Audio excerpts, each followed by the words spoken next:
sai wani mutum ya bayyana a garin Kano, mutumin kasar Sudan ne, sunan shi Malam Bashir.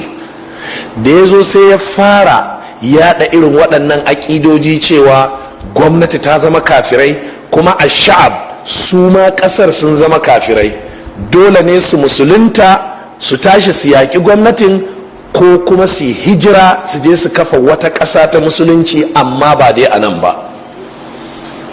Ana nan sai aka fahimci yana kawo ayoyi, yana kawo hadisai. To a lokacin ana da ƙarancin malamai waɗanda za su iya tsayawa su naƙasha da shi, domin shi ba hayaniya yake ba, natsatse ne zai rinka bi yana kawo ayoyi da hadisai suna shiga cikin matasa. To ana buƙatar a samu wani malami natsatse. Malam Abba Koki, kowa ya zauna Kano ya san Malam Abba Koki, Allah ya saka mai da alkhairi. Shi ya shugabancin ɗaukar Malam Bashir a kai shi wurin wani mutum mai suna Dr. Ahamad Bomba, a lokacin yana karantarwa a jami'ar Bayero ta Kano a faculty na Islamic Studies. Aka ce to wannan malami ne masanin Qur'ani da hadisi, kuma daga Madina ma yake, don haka duk wata aya duk wani hadisi da kake da shi ka kawo zai maka bayani. Aka zaunar da Malam Bashir a gaban Dr. Ahmad. Duk ayar da ya kawo Dr. Ahmad ya bayyana mai ma'anarta, ya kawo hadisi ya bayyana mai ma'anar shi, ya inganta bai inganta ba, da duk abubuwan da ya kamata. To amma matsalar sai zama suna ɗiba da magwadai ne biyu mabambanta. Shi yana ɗiba da ma'auni ne irin na mutaakhirina al-khalaf, shi Malam Bashir. Shi kuma Dr. Ahmad yana ɗiba ne da ma'auni irin na salaf al-qudama'u. Shine duk aya da hadisin da shi Bashir zai kawo ne ya fassara shi da kanshi. Shi kuma Dr. Ahmad zai ce to ai ga abin da sahabbai suka ce, wani ga abin da ya ce. To sai aka samu sabanin fahimta akan irin tarjama ayoyin da hadisan da sauransu. To a lokacin kuma sai shi Malam Bashir sai zama rude, sai zama yana da kaushin harshe ga Dr. Ahmad, ya rinka faɗa Dr. Ahmad maganganu masu zafi. Wannan ya sa Dr. Ahmad ya fusata, har ya zo yana zargin Malam Ahmad Koki, Malam Abba Koki, yana zargin shi dan me ka kawo wannan mutum mara mutunci ya zo ya ci mutunci na. Malam Abba ya nuna wallahi ba a yi haka dan ya ci mutuncinka ba, sai dan ana ganin yana kawo wasu abubuwa ne da ake neman malami da zai bayani. Wannan shine abin da ya faru.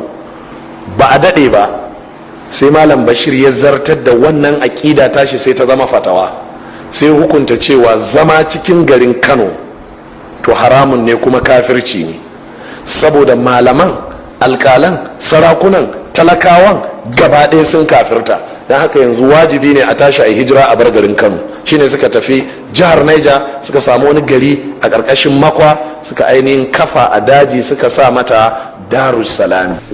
Wani irin yanayi ne muke rayuwa wanda kullun sai in ce, wanda duk ya ce wata bai iya tsayawa ba ya hau ya gyara shi.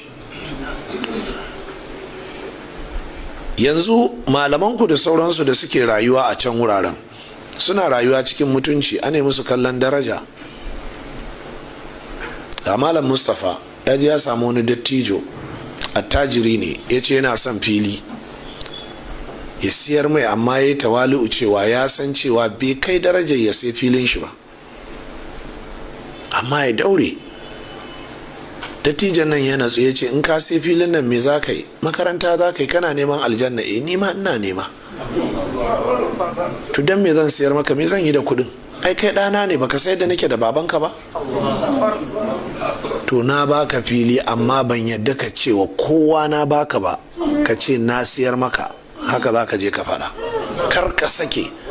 Sai ji labarin magana ta fasu cewa ya ba da fili, sai ya kira shi ya bincike shi, dan me? Ice a ni ba ni na faɗa ba, mutanen da ka kira shaidu a sirrance su ne suka je suka faɗa, amma ni ban faɗa ba.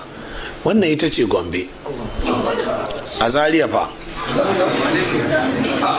irin wannan dattijan na je na samu ga fili can, na tura wasu ɗaliban makarantar nan za mu asibiti ne, sai zama asibitin zai zama a lungu, shi kuma filin shi in yi gini filin an mai da asibitin lungu, sai an zagaya, kuma ya kamata asibiti ya iya accessin din shi ta babbar hanya ba karama hanya ba, musamman za a yi cikakken asibiti ne, za a iya towa da ambulance a guje da sauransu. ya yadda zai siyar da filin. Nawa zai siyar da filin?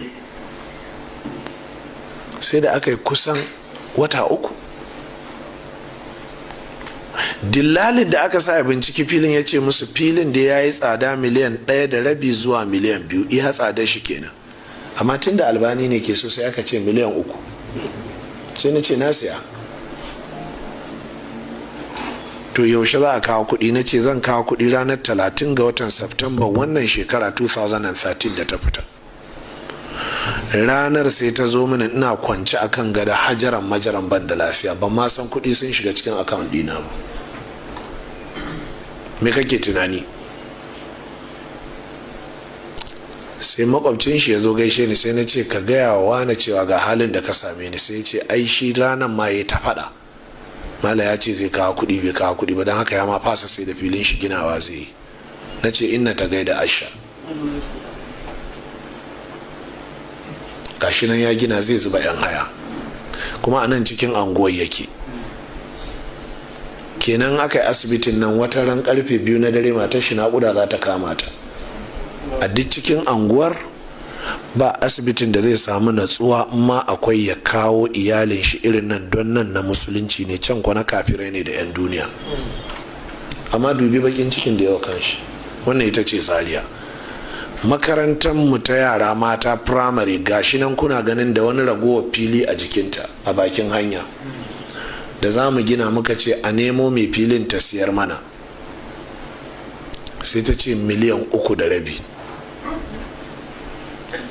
Irin wancan filin da wancan ya ce miliyan 3, ita sai ta ce miliyan 3.5. Sai na ce a miliyan 1.5 ne filin nan, haka muka sai wannan, ita ma mun taya nata haka. Sai ta aiko cewa miliyan 2.5 ma albarka. Nan ma sai na ce inna ta gaida Asha, wato Allah ya bada sa'a.